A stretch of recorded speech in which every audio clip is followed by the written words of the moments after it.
não está cá o Paulo Pimenta, que vai tentar o mais possível regressar a tempo da conversa, mas desta vez é por uma boa causa, porque ele tem andado aceleradíssimo por causa das eleições. Mas hoje era o Mia Couto em Aveiro, de maneira que, mal por mal, antes com o Mia Couto do que com qualquer das outras personagens ou outros trabalhos. Mas ele vai fazer tudo para estar aqui,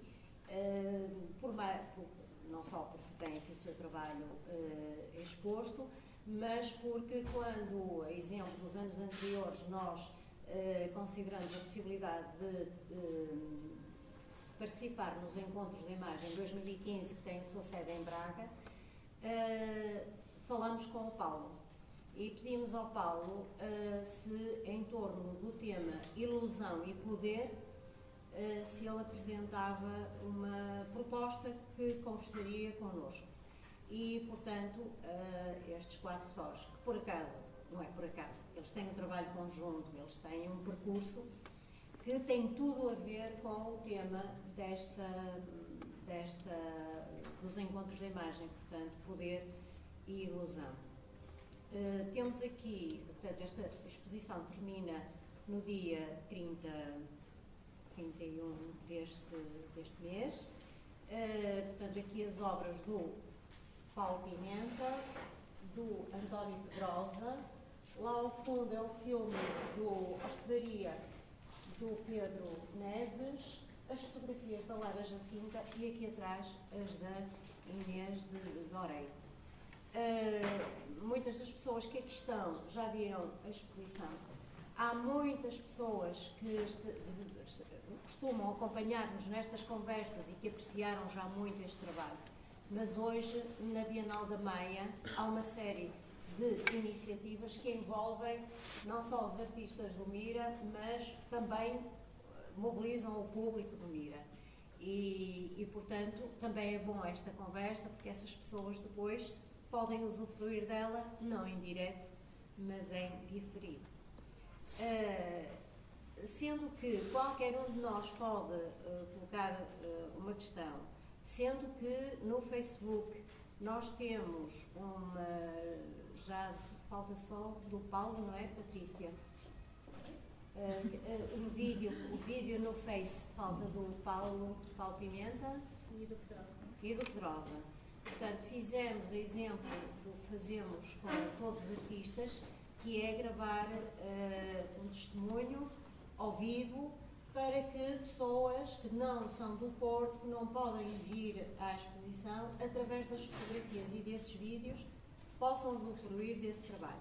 E o que é interessante é que às vezes elas falam com um interesse tão grande e uma autenticidade tão grande das exposições que, por exemplo, há dias uma amiga nossa, que é de Castelo Branco, a falar designadamente sobre esta exposição, e eu escrevi: então tu estiveste no Porto e não disseste nada?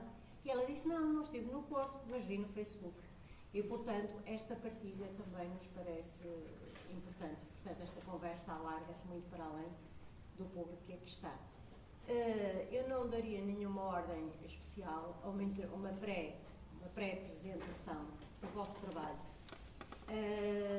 E, portanto, deixaria aos 4 a decisão de quem é que começa. Olá. Sendo que, já aqui um pequeno parênteses que vão ver, esta exposição tem muito a ver, o que é chocante, com o período que nós estamos a viver. Muitos destes trabalhos foram feitos há 2, 3 anos, outros mais recentemente, mas tendo em conta uma determinada realidade, e é quase que um baque nós percebermos que, afinal, estamos aqui um pouco na gíria ó tio, não é? Portanto, quem quer começar? Posso começar? Sim, é engraçado porque e é esse também o nosso papel, e eu falo por mim, que é pensarmos um bocado a realidade que encontramos através do nosso meio, que é a fotografia. No meu caso, quando eu recebi o convite do Paulo Pimenta para expor aqui, ainda tendo em conta o tema dos encontros da imagem, poder e ilusão, eu fiquei um bocado em pânico porque pensei, quer dizer, falta tão pouco tempo e eu não tenho nada, não tenho nenhum trabalho que realmente possa ser o ideal para expor neste contexto. Mas depois, rebuscando e vendo os meus arquivos, encontrei o projeto que desenvolvi para um outro trabalho, que era o Projeto Troika, também com o Pedro e com o António Pedrosa e com o Paulo Pimenta, que não está aqui. E achei que ele se enquadraria perfeitamente aqui e é bastante atual, portanto resolvi trazê-lo. Mas não sei se vamos todos falar um bocadinho dos trabalhos. Portanto, resumindo, a ideia, e partindo nesse tal contexto que era o Projeto Troika, nós quisemos refletir um bocadinho o que é que estava a passar em Portugal na altura em que a Troika veio a Portugal, teve por cá durante algum tempo, e na altura pareceu-me bem explorar a questão da imigração e uma coisa à qual eu era muito sensível, a questão da debandada de jovens do país. E refletir um bocadinho sobre isso e propor essa reflexão às outras pessoas. E, portanto, aqui achei que se podia perfeitamente integrar neste tema, no fundo, as pessoas que partiram de Portugal partiram um bocado com essa ideia com a ilusão de que, através desse processo, poderiam melhorar as suas vidas e também com a questão da desilusão em relação a Portugal e com o poder que cada um tem em mudar e avançar e tentar melhorar a sua vida. E daí ter este projeto aqui na exposição. Não sei se os meus colegas Pedro falaram. Também foi o Paulo que me contatou e eu fiquei um bocado como a Lara. Então, mas isto é daqui a um mês e tal, o que é que eu tenho portanto, o que é que eu tenho para expor ali, ou o que é que eu tenho para dar da minha parte em alguma coisa relacionada com este tema.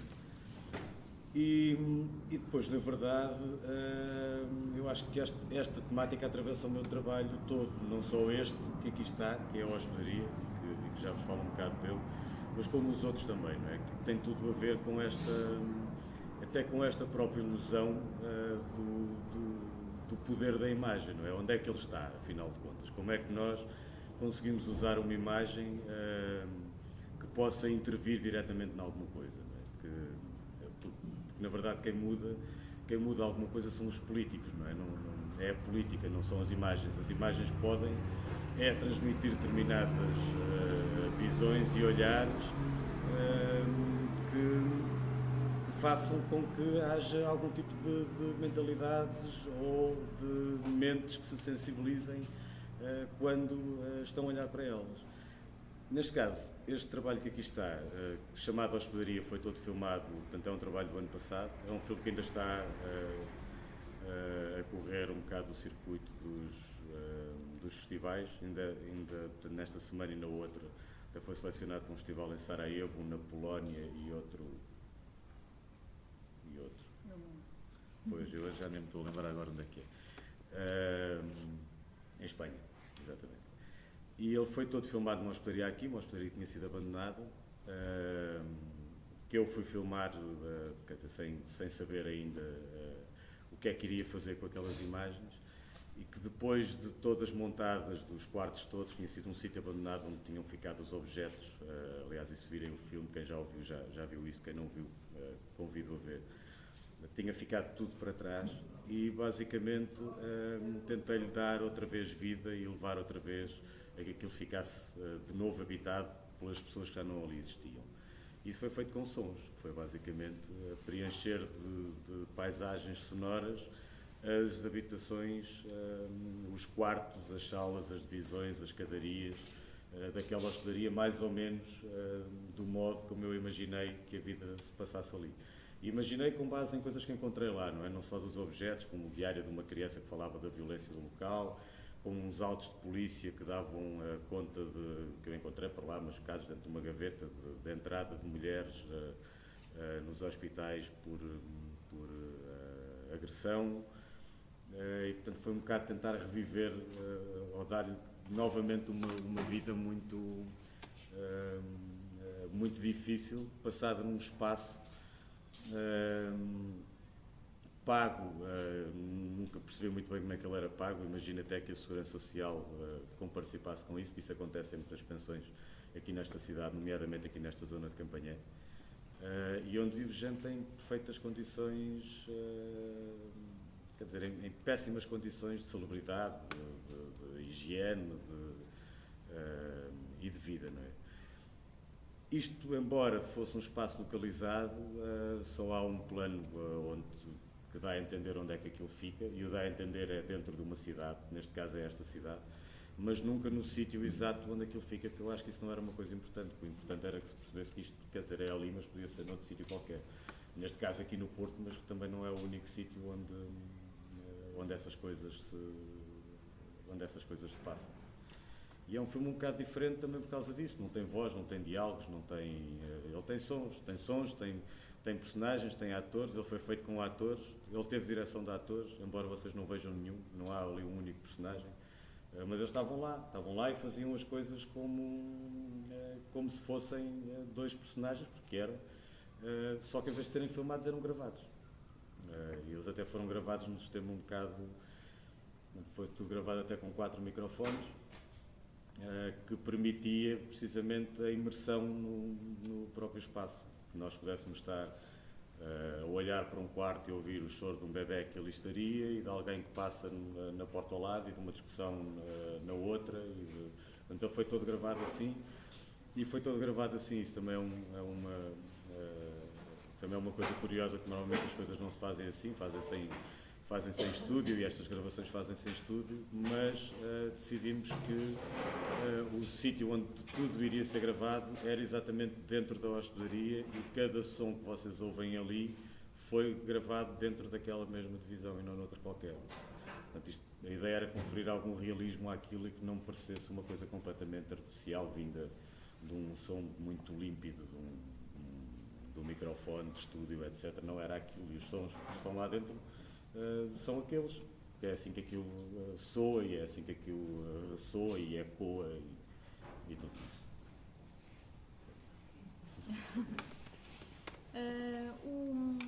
Eu trouxe para esta exposição também a convite do Paulo Pimenta, parece que foi quem nos reuniu todos aqui, a minha série chamada Limbo, que já foi feita em 2012 e foi uma série de retratos, de conjunto de retratos de manifestantes que participaram na manifestação de 12 de março de 2011. Eu decidi fotografá-los passado um ano da manifestação, que foi assim uma manifestação que eu participei e que me impressionou muito. Foi das maiores desde o 25 de Abril e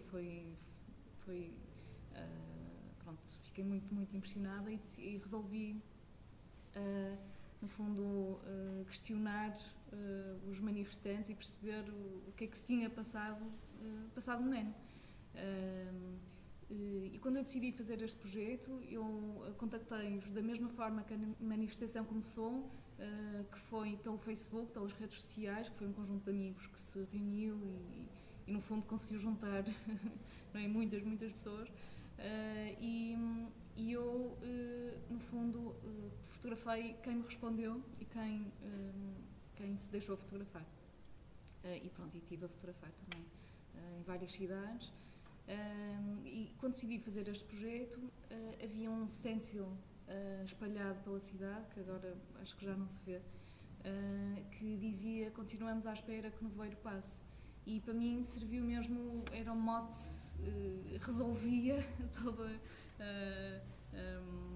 quase a produção desta série, espelhava bem, pelo menos, a minha interpretação do que se passava na altura. Então fotografei-os, no fundo, a ideia era fotografá-los imersos nesta espécie de nevoeiro, porque parecia que tudo continuava na mesma, depois da manifestação, e que nada tinha avançado, parecia que toda a gente continuava presa, refém, não é, deste sistema, tinha vindo a Troika, por isso estava tudo mesmo num impasse, toda a gente insatisfeita, mas parecia que não havia capacidade para lutar, ou não havia força, bem, e por isso fotografei-os, fotografei, não sei, 30 pessoas mais ou menos quase todos na minha faixa etária, os 30, 40, havia ainda, houve um manifestante que fotografei que tinha 50 e tal anos, mas no fundo, pronto, a juventude, a juventude de hoje, a juventude insatisfeita. Também fiz um vídeo ao mesmo tempo em que filmei os manifestantes, e cada um tinha que dizer continuamos à espera que não veio de passe, e o vídeo tem 12 minutos e a ideia é exatamente sentir-se que nada se passa, porque a maior parte do tempo, depois podem ver o vídeo, parece que só estão no fundo impávidos a olhar para o infinito e que nada se passa. Começa-se a ouvir vozes a dizer continuamos à espera que não veio de passe, até que se juntam todos, as vozes juntam-se todas, que no fundo representa a manifestação, e depois perdem-se outra vez, as vozes vão-se perdendo até ficarem em silêncio outra vez, que no fundo foi o que aconteceu, parece-me que foi o que aconteceu, e parece-me que já na minha opinião, não é? Já avançamos um bocadinho, já saímos pelo menos do impasse em que estávamos, apesar de estarmos, e a juventude continuar um bocadinho, se calhar, sem força, ou, quer dizer, ainda há imenso desemprego, mas a ideia, quer dizer, o tema parece-me bastante interessante, porque eu entrevistei os manifestantes todos, para já ainda não resultou em nenhuma peça, já foi utilizado para um doutoramento, todos os depoimentos dos manifestantes. Esta série também já foi publicada no Le Monde Diplomatique, com um texto do Tiago Rodrigues, que é agora o diretor do Teatro Dona Maria. Bem, mas no fundo a questão é, estes manifestantes tiveram poder, ou quer dizer, ou é uma ilusão, e houve manifestantes que me responderam não, isto não serviu para nada, não faria outra vez, mas a maioria respondeu não, isto, quer dizer, não se vê grandes resultados no que fizemos, mas acho que valeu a pena sair à rua e lutar, e a maior parte acredita, não é, que valeu a pena. Pronto, mais ou menos isto. Eu estava aqui a dar um apoio a uma visitante recente que estava ali no café a perguntar onde é que é o espaço Mira, e portanto está aqui agora. I'll translate it to you. Então agora seria... Manuela, achas que se pode falar um bocadinho das imagens do Paulo? Pode, acho que sim. Eu imagino que ele ainda virá, mas acho... Se ele vier, ele tem Sim. mil e uma coisas mais para Pois. dizer. Mas acho que sim, acho que poderias ter O Paulo, pronto, quando nos convidou, não é? Logo depois da minha expressão de pânico, que ele não viu, que foi ao telefone, eu perguntei-lhe o que é que ele ia fazer, né? E então ele disse-me que gostava de mostrar esta série que tinha sobre muros.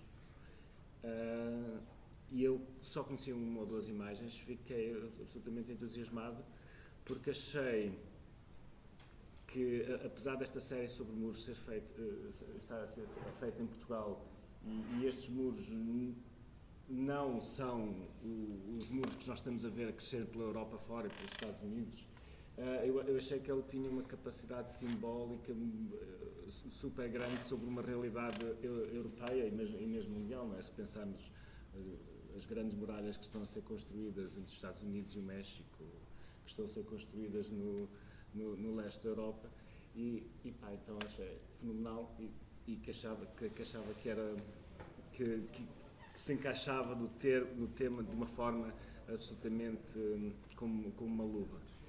Claro que depois, quando comecei a pensar em mim, comecei a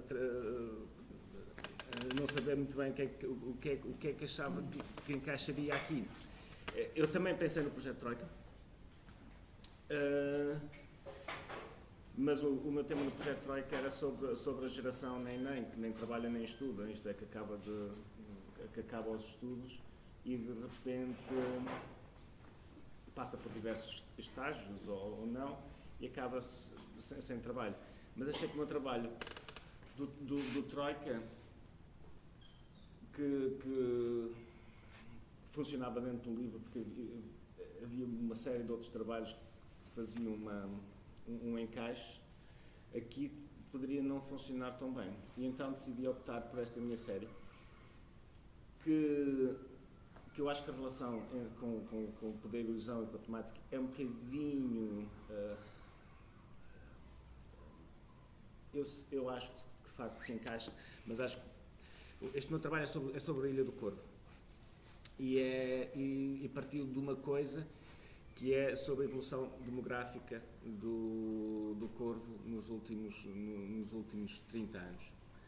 Que, sendo o Corvo a ilha mais ocidental da Europa, sendo uma coisa minúscula, no meio do Oceano Atlântico, que já pertence até à plataforma americana, que ele já devia ser América, bem.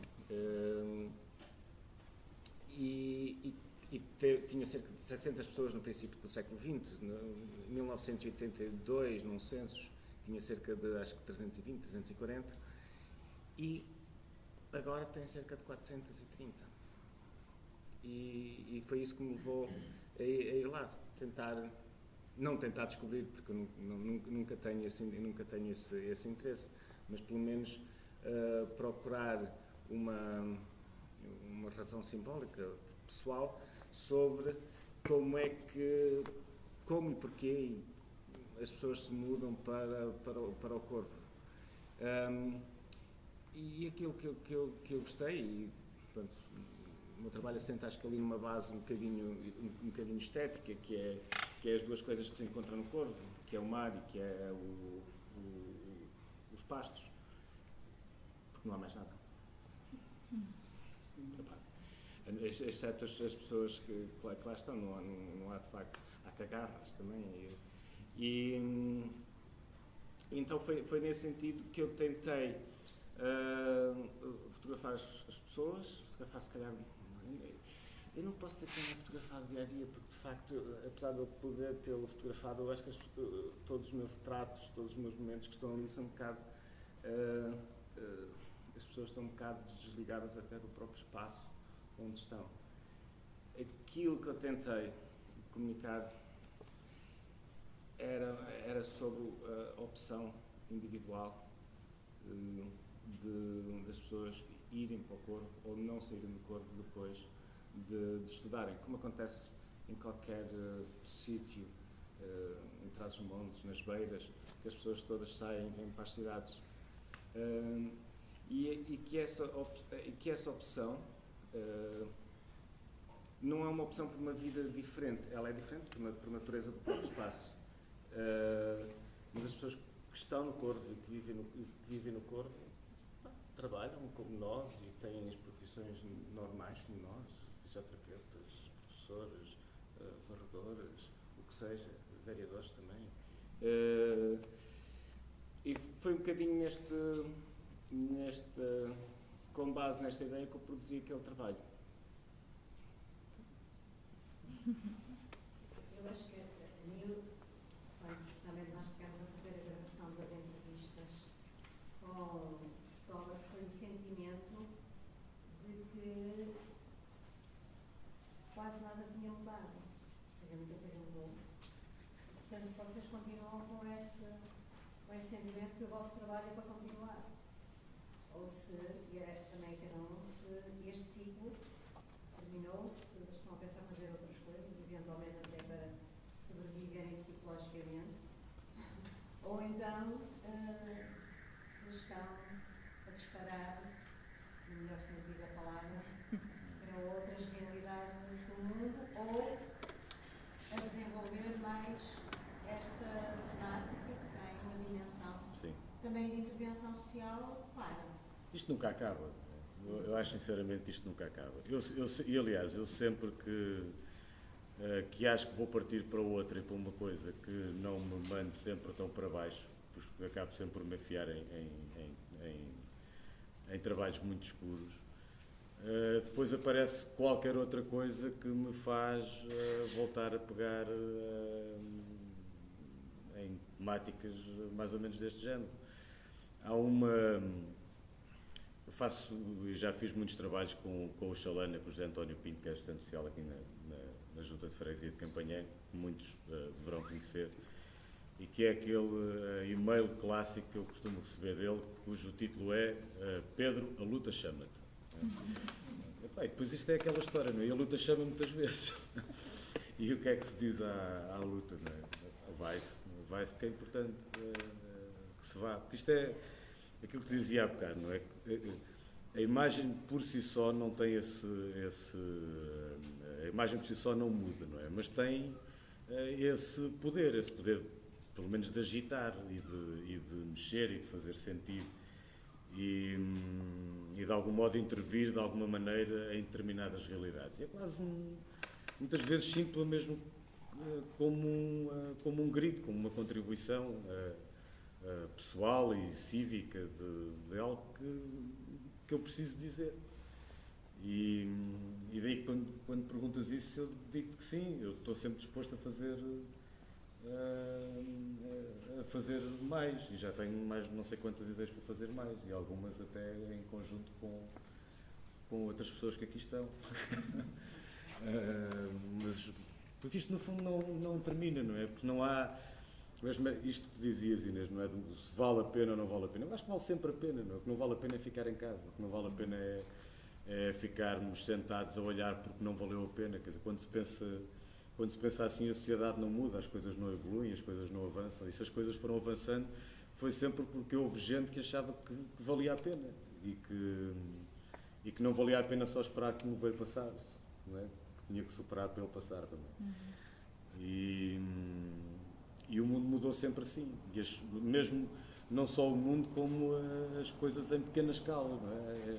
É sempre alguém que não está contente que acaba por fazer com que as coisas avancem, com que se rompam as tradições, não é? A tradição hoje em dia é uma palavra Mas eu até acho que isto é um bocado, essa questão é um bocado transversal a todas as pessoas que criam alguma coisa, ou que têm esse lado de intervenção, não no sentido político. Nós vimos e cada vez vamos conhecendo mais trabalhos que foram feitos por pessoas que habitualmente não conduzem o seu trabalho para este tipo de temas mais políticos ou mais. E vimos que essas pessoas fizeram realmente neste período, desde 2010 até agora, fizeram trabalhos sobre estas questões sociais e de impacto, não é? E que, no meu caso, em relação, não é tanto, se calhar não sei, não me revejo nesta questão da luta, mas quer dizer, são temas que me rodeiam, eu vivo neles e, portanto, gosto de os pensar, e a minha forma de pensar isso é através da fotografia.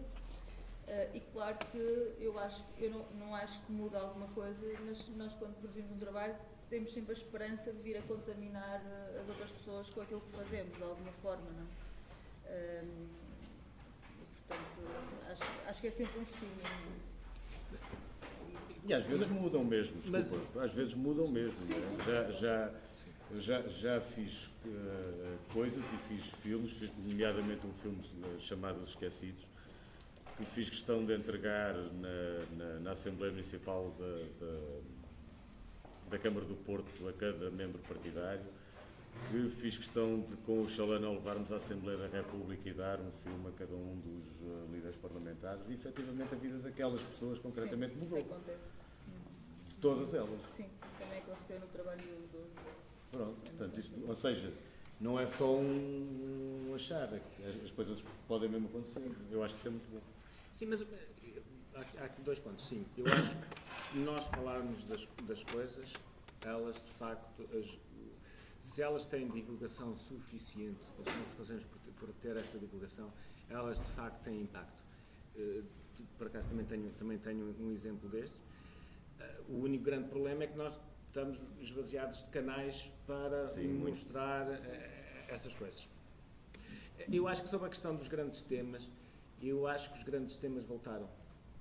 Eu tenho 44 anos, não é? E comecei a trabalhar para aí em 96, 97, era tudo, o PIB aumentava, nós éramos espetaculares e isto, mas não só aqui, mas também acho que pela Europa toda, não é? Mas de repente nós chegamos aqui, tivemos esta barreira e andamos, muita gente, outros não, e as grandes questões que se calhar tinham andado adormecidas com estes anos todos de pujança e de fazer mais e mais e mais, voltaram. E acho que é natural que também essas grandes questões voltem a nós e que nós tenhamos que dar a nossa opinião. Porque de facto é o que nós fazemos. Deixa-me só fazer aqui uma parte. Eu não acho que o meu trabalho é um trabalho individual e eu acho que é um trabalho de mudança e mudança feliz. Mas é um trabalho absolutamente individual. Há uma mudança que as pessoas fazem para aquele modo de vida porque o querem ou porque foi ali que encontraram as opções. Mas sim, mas é um trabalho de mudança, não é um trabalho estático, no sentido de ainda estar à espera que alguma coisa apareça. Também foi. Sim, a Lara também fez um trabalho com fumo e Sim, está... é o mesmo. Tem imagens assim. Pois. Pronto, que é muito. Pelo menos eu sinto isso, não é? E acho que todas as pessoas da minha geração, também estou a olhar para ti, sentem essa questão da dúvida, porque nós crescemos com a ideia de que a vida se desenvolve num determinado sentido e que se todos fizermos aquilo que é suposto fazermos bem, a nossa evolução é sempre ascendente.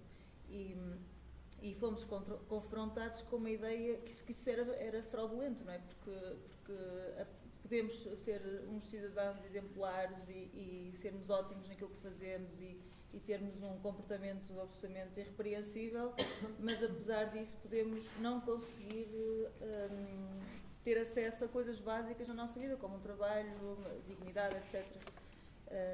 Portanto, é essa dúvida, é essa incerteza que é muito fácil representar, ou que é muito expressada nesta questão do nevoeiro e também das questões históricas associadas a essa imagem, não é? É isso.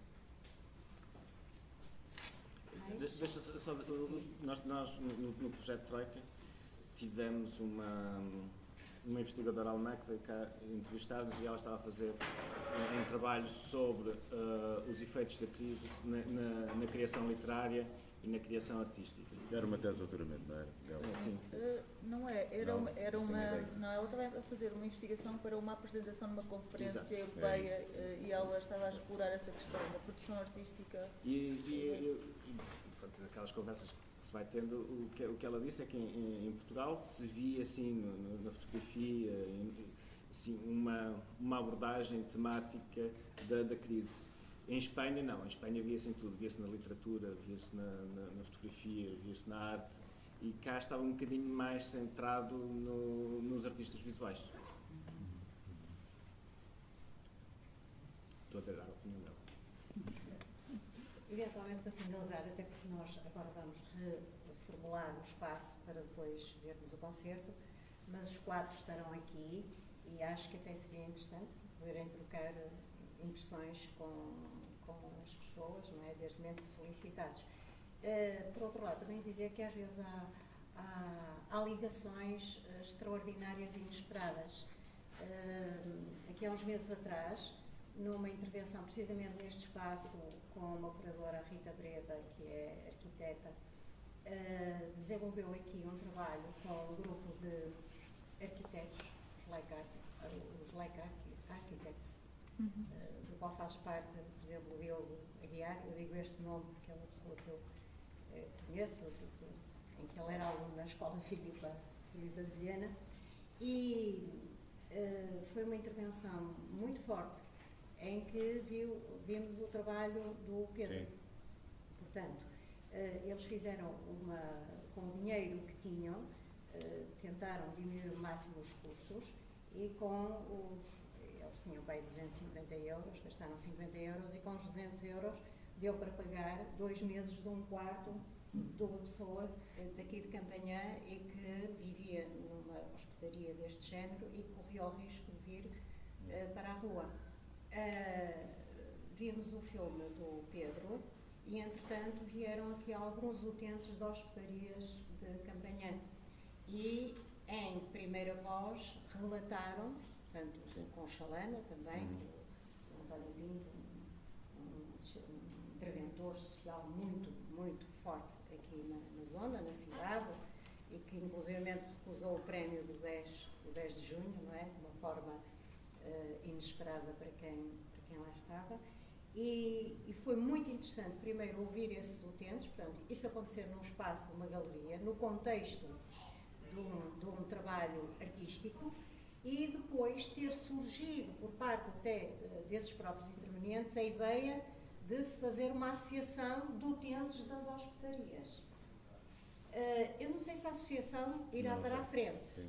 mas só essa ideia que não foi plantada, que surgiu daquela conversa em que, de facto, estas pessoas não têm qualquer tipo de proteção,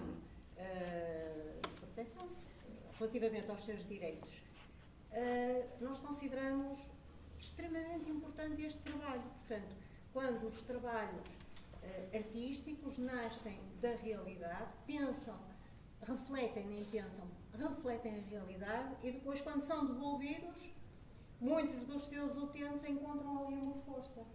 E, portanto, nós não sabemos se a associação vai para a frente, mas só aquela ideia vinda daquelas pessoas que vivem em situações miseráveis e que são exploradíssimas, aqui neste contexto, deu-nos a dimensão também do trabalho que vocês fazem. Portanto, para nós, enquanto MIR, é um privilégio ter-vos aqui. Esperamos que esta seja uma das muitas que para aí vem. Esperemos é que a realidade não seja tão densa, mas se for, também estamos aqui para pensar, para refletir e para intervir. Por acaso, não podemos é deprimir, não é? Numa das pessoas que estava, um desses ex-utentes, era o Constantino, que na altura eu estava a filmar precisamente para o filme do Projeto Troika, e quando eu comecei a filmar ele já estava na rua. Ele já nem sequer estava Quando ele aqui veio, depois já estava outra vez numa hospedaria, que o Chalana já tinha conseguido arranjar. Mas quando eu filmei ele estava a viver na rua. Pronto, depois também a vantagem, jantamos juntos na Rosa, e depois foi aqui uma cantoria até às tantas da manhã, com música pimba, música de intervenção, aquilo valeu tudo, não é? Tony Carreira, Zeca Afonso, Brigada Vitor Rara, as Três Marias, não sei quantos, e eu acho que esta é uma demonstração de que este trabalho é poderoso. Portanto, não é um trabalho para se contemplar, é também para se contemplar, porque os objetos são esteticamente tocantes, mas, antes de mais nada, tem outras dimensões. Mesmo do António, que tem um lado mais contemplativo, pelo menos que aparece aqui, mas que questiona uma realidade e que nos faz pensar, não é? Acho que é isso. De maneira que aguardem-nos, porque eles estão aqui para dar, malhar.